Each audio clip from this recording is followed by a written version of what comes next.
adik-adik, shalom. Bakuda apa le dengan kakak Eka? Sembosan toh?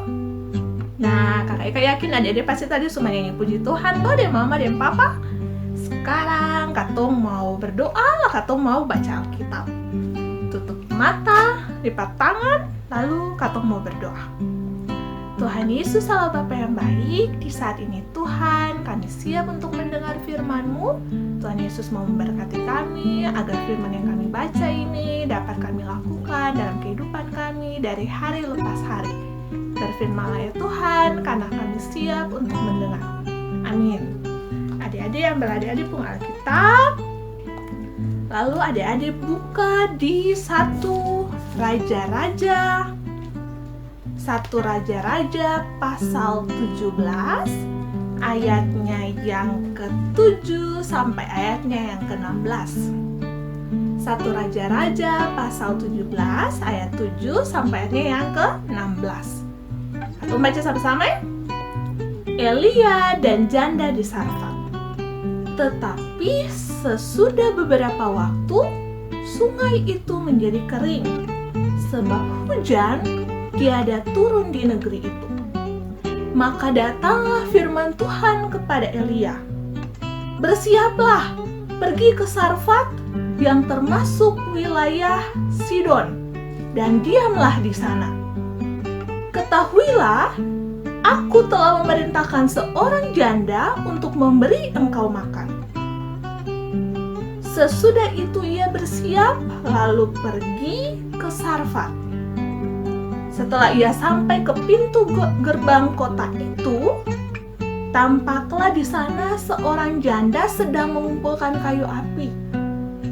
Ia berseru kepada perempuan itu, katanya, "Cobalah ambil bagiku sedikit air dalam kendi supaya aku minum."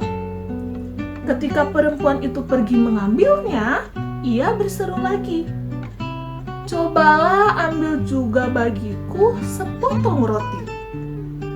Perempuan itu menjawab, "Demi Tuhan Allahmu yang hidup, sesungguhnya tidak ada roti padaku sedikit pun, kecuali segenggam tepung dalam tempayan dan sedikit minyak dalam buli-buli.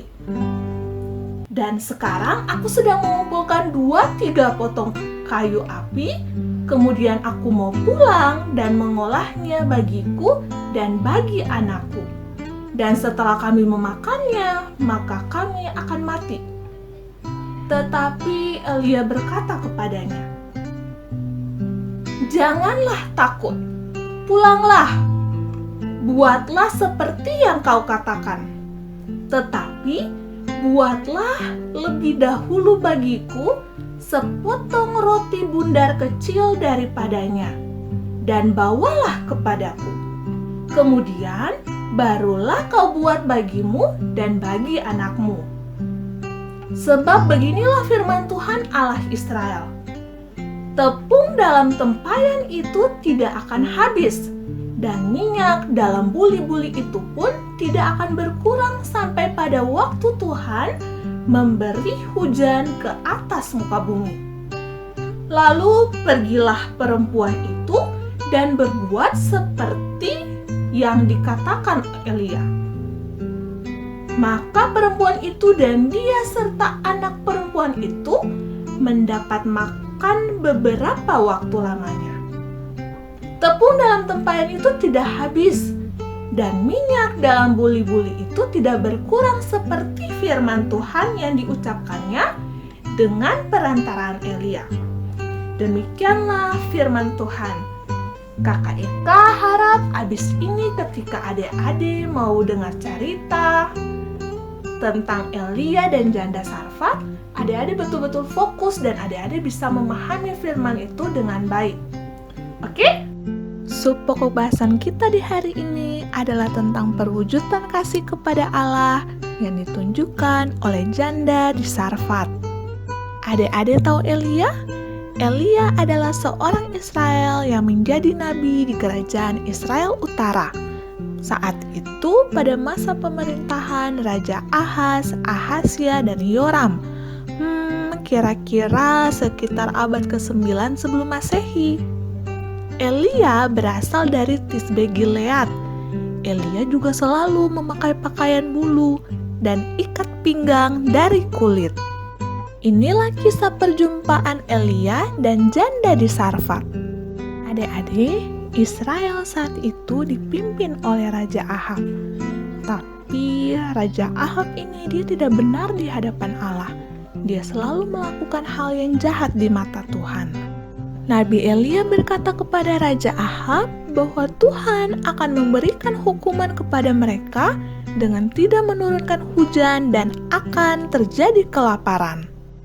Lalu Tuhan pun menghukum dengan tidak memberi hujan sehingga terjadilah kekeringan.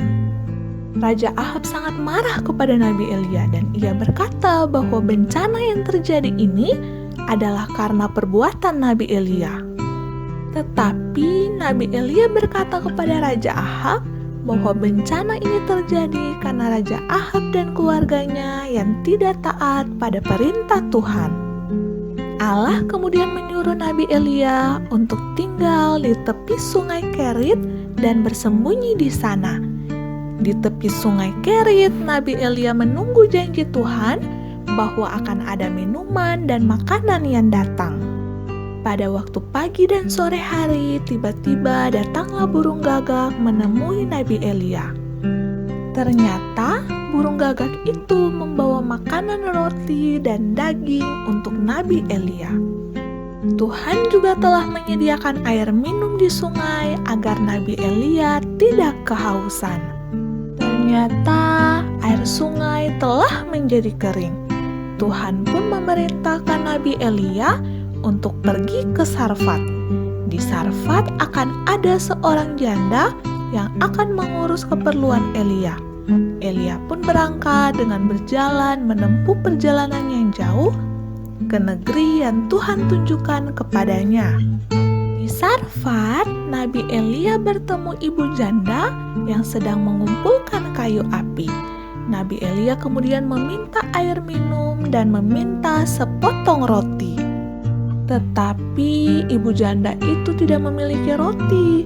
Ibu janda hanya memiliki segenggam tepung dalam tempayang dan sedikit minyak dalam buli-buli.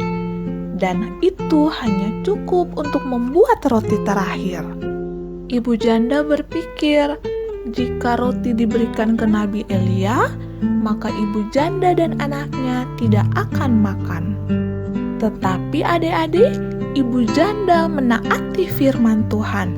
Dia memberikan roti terakhir itu untuk Nabi Elia. Benar adik-adik, mujizat terjadi. Tepung di tempayang tidak bisa habis dan minyak di buli-buli juga tidak berkurang. Ibu janda itu pun dapat membuat roti untuk anaknya setiap hari dan mereka tidak kelaparan. Menurut adik-adik, bagaimanakah sikap janda di Sarfat dalam mewujudkan kasih Allah? Benar sekali, janda di Sarfat ini dipakai Tuhan untuk memelihara hidup Elia selama musim kemarau yang panjang. Pertolongan yang diberikan ibu janda kepada Nabi Elia merupakan cara mengasihi Allah. Oleh karena kasih dan perhatian tulus kepada Elia, maka Allah sangat mengasihi janda itu, walaupun ia belum mengenal Allah. Jadi adik-adik, sikap janda di Sarfat yang patut untuk katong contohi adalah 1. Percaya hanya kepada Allah. Yang kedua, mau selalu mengasihi dengan sungguh-sungguh. Yang ketiga, mau selalu memberi pertolongan kepada orang lain dengan hati yang tulus. Dan yang keempat, selalu peduli terhadap kesusahan orang lain, walaupun orang itu tidak kita kenal. Nah, adik-adik sudah dengar cerita tentang Nabi Elia dan janda di Sarfat toh? Lo mengerti gak sih? Pasti mengerti. Kisah perjumpaan antara Nabi Elia dan janda di Sarfat mau ajar katong untuk selalu percaya kepada Tuhan Allah dalam keadaan apapun. Sama seperti janda di Sarfat yang selalu percaya dengan kata-kata yang disampaikan oleh Nabi Elia ketika dia sedang kesusahan dalam mencari makanan, ketika dia sedang lapar. Dia percaya bahwa yang dikatakan oleh Nabi Elia bersumber dari Allah. Katun juga selaku anak-anak seharus percaya kepada Tuhan dalam keadaan susah maupun senang. Katun yakin bahwa Tuhan Allah selalu menyediakan apapun yang katun butuhkan. Sekarang sebelum katun selesai, mari katun berdoa. Lipat tangan, tutup mata, lalu katun berdoa. Tuhan Yesus Allah Bapa yang bertata dalam kerajaan surga, terima kasih karena kami anak-anak kecil 2 sudah boleh selesai untuk memuji, mendengarkan firman-Mu. Kiranya Tuhan Yesus mau memberkati ibadah yang kami lakukan sehingga berkenan untuk-Mu Tuhan. Ajar kami untuk selalu percaya dalam setiap hal yang terjadi dalam kehidupan kami, percaya kepada Tuhan dengan sepenuh hati kami, karena kami yakin Tuhan adalah juru selamat kami. Tuhan Yesus, jaga dan lindungi kami selalu di mana saja kami berada, berkati juga keluarga-keluarga kami.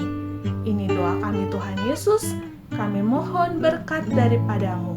Kiranya kasih karunia dan damai sejahtera dari Allah Bapa, dari Tuhan Yesus Kristus, mau tinggal menyertai kami semua hari ini sampai selama-lamanya.